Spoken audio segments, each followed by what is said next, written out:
अपनी मां तारा की इच्छाओं को सबसे ऊपर रखते हुए वेद आखिरकार अनिका के साथ शादी करने के लिए तैयार हो गया है।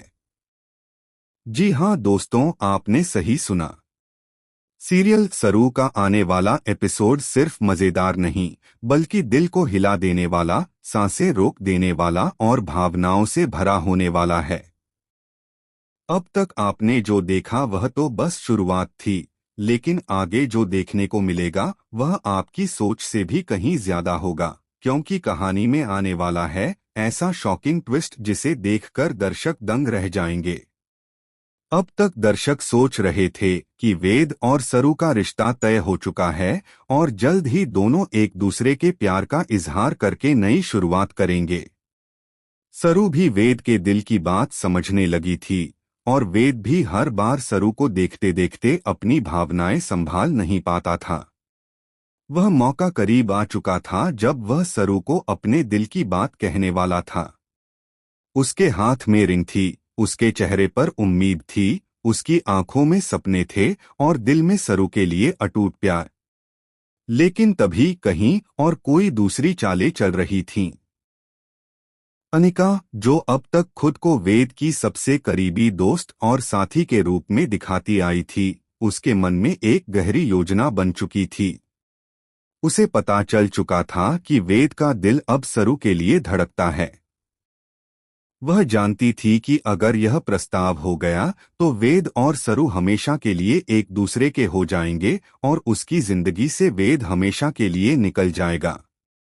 अनिका के चेहरे पर मासूमियत थी, लेकिन उसके अंदर ईर्ष्या और डर का तूफान चल रहा था।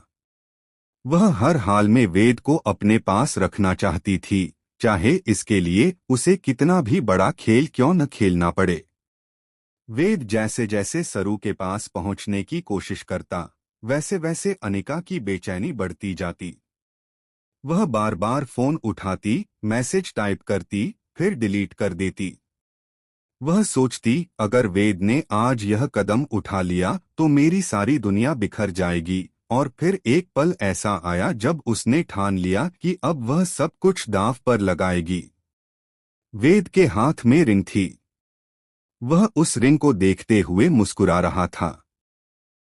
उसके मन में तारा माँ की छवि उभर रही थी, वह माँ जिसने उसे हमेशा सिखाया था कि अपने वादे निभाओ, रिश्तों की कदर करो। लेकिन उसने कभी नहीं सोचा था कि वही माँ एक दिन उसकी सबसे बड़ी परीक्षा लेगी।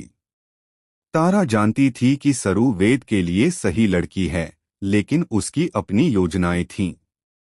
वह नहीं चाहती थी कि वेद का जीवन सरू के साथ जुड़े। वह मानती थी कि अनिका उसके लिए ज्यादा सुरक्षित है, ज्यादा अनुकूल है। और यही सोचकर उसने वेद पर अनकहा दबाव बना दिया था। इसी दबाव और अपनी भावनाओं के बीच फंसा हुआ वेद आज उस मोड़ पर खड़ा था जहां उसे फैसला लेना था। उसकी उंगलियां रिंग पर कस गईं। वह सरू की ओर बढ़ा ही था कि तभी उसका फोन बज उठा।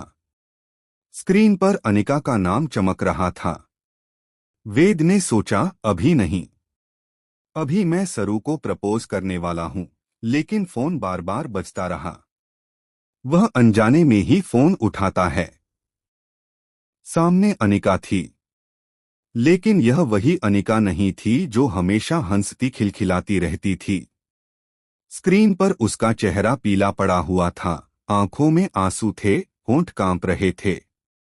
अनिका ने धीमी आवाज में कहा, वेद, अगर तुमने सरू को प्रपोज किया, अगर तुमने उसे अपना बना लिया तो मैं उसकी आवाज रुक गई। वह कैमरे को नीचे करती है और अचानक स्क्रीन पर दिखाई देता है उसके हाथ में एक ब्लेड है। उसके हाथ कांप रहे हैं। वह कहती है, मैं अपनी नस काट लूंगी, मैं खुद को खत्म कर दूंगी। वेद, तुम सिर्फ मेरे हो। अगर